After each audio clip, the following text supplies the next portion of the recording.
Good morning student. आज हम basic concept of thermodynamics के बारे में पढ़ेंगे। ठीक है, थर्मोडायनेमिक्स होती क्या है और थर्मोडायनेमिक्स कहाँ कहाँ अप्लाई होती है, इसके बारे में हम जानेंगे। थर्मोडायनेमिक्स जैसा कि नाम से ही पता चलता है, थर्म और डायनेमिक।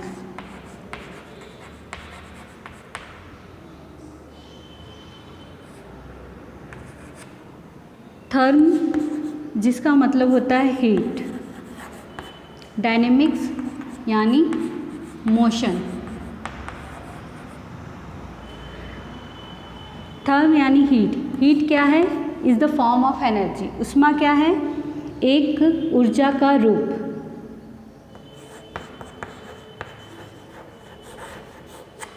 तो थर्मोडायनेमिक्स क्या है? थर्मोडायनेमिक्स साइंस की वह ब्रांच है जिसमें हम एनर्जी के फ़्लो के बारे में पढ़ते हैं। एनर्जी एक सिस्टम से दूसरे सिस्टम में कैसे फ़्लो करती है और एनर्जी के एक फॉर्म से दूसरे फॉर्म में कैसे कन्वर्ट होती है, उसके बारे में हम पढ़ते हैं। ठीक है, थर्मोडायनेमिक्स को पढ़ने से पहले उसके कुछ लिमिटेशन को पढ़ना ज़रूरी है। तो पहले हम थर्मोडायनेमिक्स में क्या लिमिटेशन है उसको जान लेते हैं।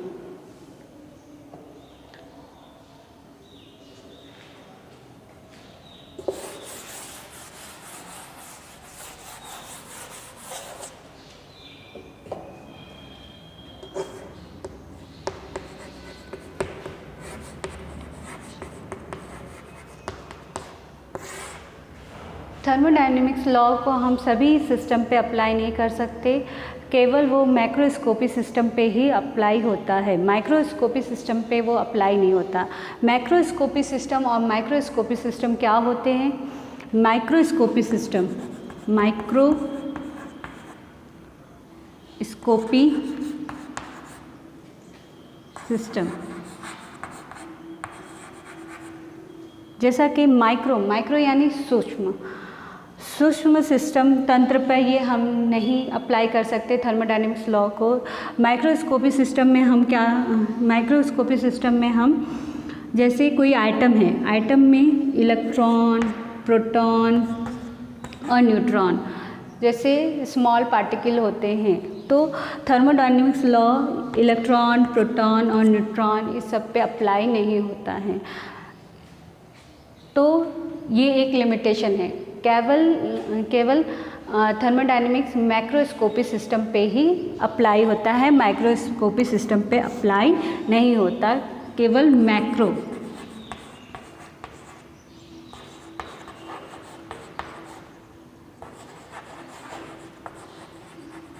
मैक्रोस्कोपी सिस्टम पे थर्मोडायनेमिक्स लॉ अप्लाई होते हैं, माइक्रोस्कोपी सिस्टम पे थर्मोडायनेमिक्स लॉ अप्लाई नहीं होते। मैक्रो यानी बड़ा, बृहत तंत्र, बड़ा जो तंत्र होता है, बड़ा जो सिस्टम होता है, उस पे थर्मोडायनेमिक्स लॉ अप्लाई होते हैं।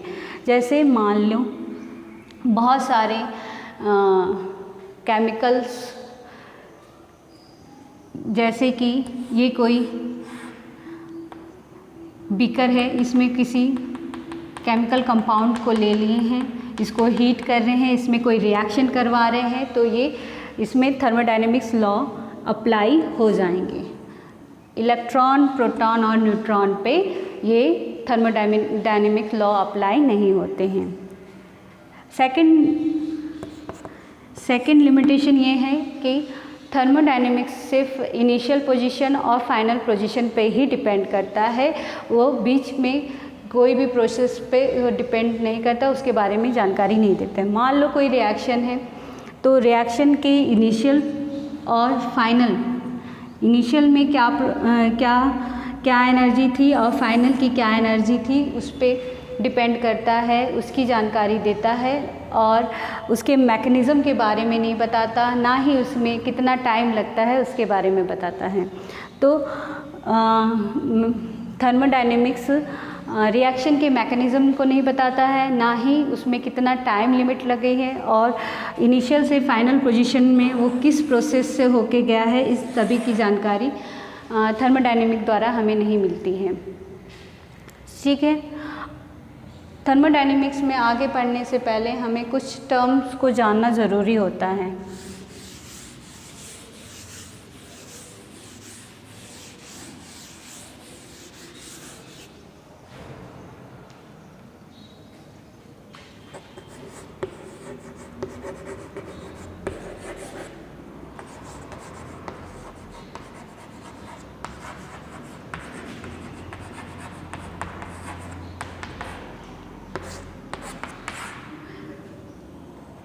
थर्मोडायनेमिक की स्टडी करने से पहले हम लोग उसमें यूज़ होने वाले टर्म्स को जानना ज़रूरी होता है।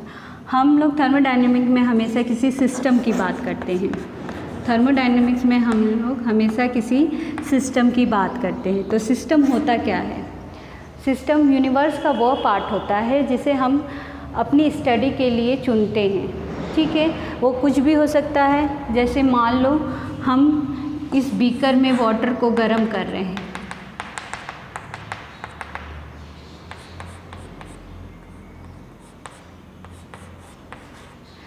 तो ये इसकी हम स्टडी करना चाहते हैं कि इसकी एनर्जी कितनी है, इंटरनल एनर्जी कितनी है, इसमें इसका प्रेशर कितना है, इसका वॉल्यूम कितना है, इस सभी की स्टडी हम इस सिस्टम की इसकी स्टडी करना चाहते हैं। तो ये हमारे लिए क्या हो गया? हम सिस्टम हो गया। सिस्टम यानी तंत्र हो गया। ठीक है, तो यूनिवर्स का वह पार्ट जो हम लोग अपनी स्टडी के लिए चूज़ करते हैं उसी को क्या कहते हैं? सिस्टम कहते हैं। और दूसरा है सराउंडिंग।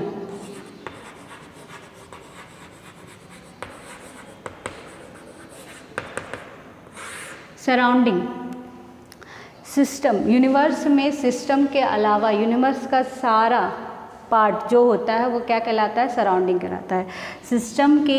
सिस्टम को छोड़कर यूनिवर्स के सभी भागों को क्या कहते हैं? सराउंडिंग कहते हैं। तो जैसे ये हमारा सिस्टम हो गया, तो इसको छोड़ के सारे यूनिवर्स के सभी पार्ट क्या होंगे? सराउंडिंग होंगे। ओके, और नेक्स्ट है बाउंड्री।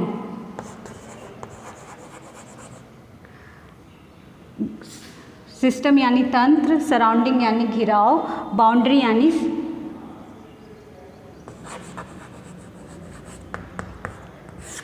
यानी होती है सीमा, जो सिस्टम और सराउंडिंग के बीच होती है।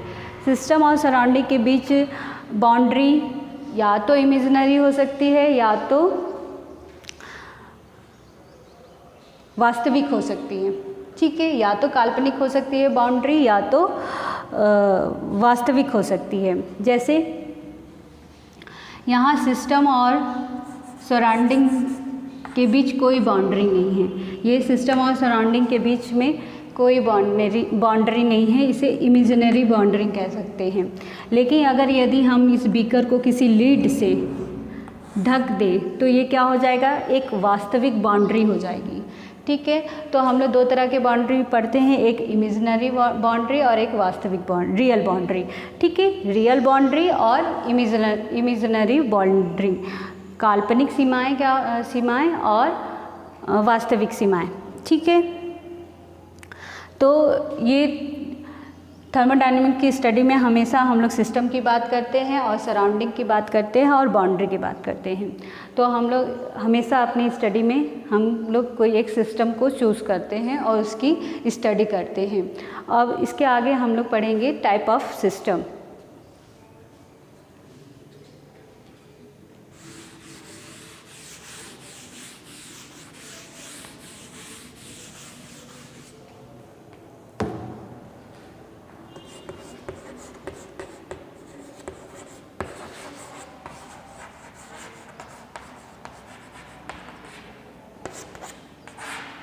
तंत्र के प्रकार। ठीक है, मेनली हम लोग 3 तरह के सिस्टम पढ़ते हैं। पहला है ओपन सिस्टम,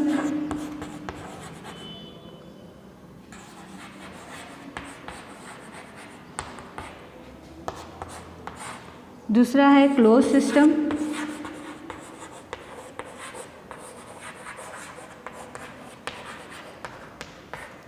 तीसरा है आइसोलेटेड।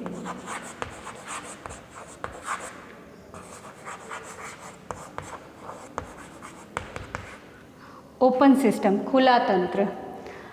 ओपन सिस्टम वह सिस्टम होता है, वह तंत्र होता है जिसमें हम लोग एनर्जी और मैटर दोनों का एक्सचेंज कर सकते हैं, जिसमें एनर्जी और मैटर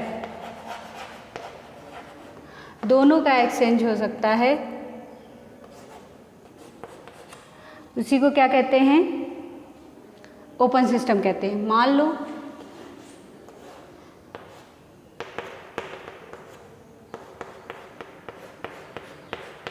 ये कोई बीकर है, इसमें कोई हम पानी डाले हैं, वाटर लिए हैं, इसे गर्म कर रहे हैं, तो इसमें क्या होगा, इसमें एनर्जी भी ट्रांसफ़र हो रही है सराउंडिंग से और मैटर भी। तो इसमें जिस भी सिस्टम में एनर्जी का भी ट्रांसफ़र हो और मैटर का भी ट्रांसफ़र होता है उसे क्या कहते हैं, ओपन सिस्टम कहते हैं। ठीक है। क्लोज सिस्टम वो सिस्टम होता है जिसमें क्या होता है, सिर्फ और सिर्फ एनर्जी का ट्रांसफ़र हो पाता है और सिस्टम मैटर का ट्रांसफ़र नहीं हो पाता, उसे क्लोज सिस्टम कहते हैं। ऐसा सिस्टम जो सराउंडिंग से केवल एनर्जी का ट्रांसफ़र कर सके, मैटर का नहीं, ऐसे सिस्टम को क्या कहते हैं, क्लोज सिस्टम कहते हैं। अगर इसी सिस्टम पे हम लोग क्या कर दें, किसी लीड को लगा दे, किसी ढक्कन को लगा दे, तो क्या होगा, सिर्फ हमारी एनर्जी का ट्रांसफ़र होगा और मैटर का ट्रांसफ़र नहीं होगा। तो ऐसे सिस्टम को क्या कहते हैं, क्लोज सिस्टम क्या कहते हैं। ओके। अब है आइसोलेटेड सिस्टम, बंद तंत्र। ठीक है, क्लोज सिस्टम या बंद तंत्र। आइसोलेटेड सिस्टम, आइसोलेटेड सिस्टम वह सिस्टम होता है जो सराउंडिंग से ना ही एनर्जी का एक्सचेंज करता है और ना ही मैटर का एक्सचेंज करता है। ऐसे सिस्टम को हम क्या कहते हैं, आइसोलेटेड सिस्टम कहते हैं। आइसोलेटेड सिस्टम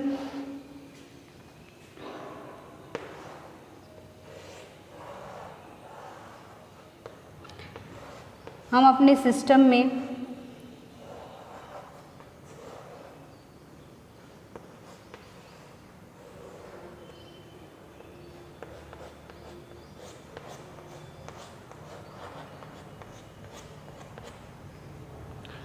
ऐसे सिस्टम जो ना ही एनर्जी का ट्रांसफ़र कर सके ना ही मैटर का ट्रांसफ़र कर सके, ऐसे सिस्टम को ही क्या कहते हैं, आइसोलेटेड सिस्टम कहते हैं।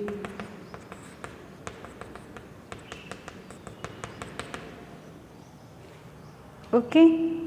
तो विलगित तंत्र, ओपन सिस्टम यानी खुला तंत्र, क्लोज सिस्टम यानी बंद तंत्र और आइसोलेटेड सिस्टम यानी विलगित तंत्र। आज के लिए बस इतना ही।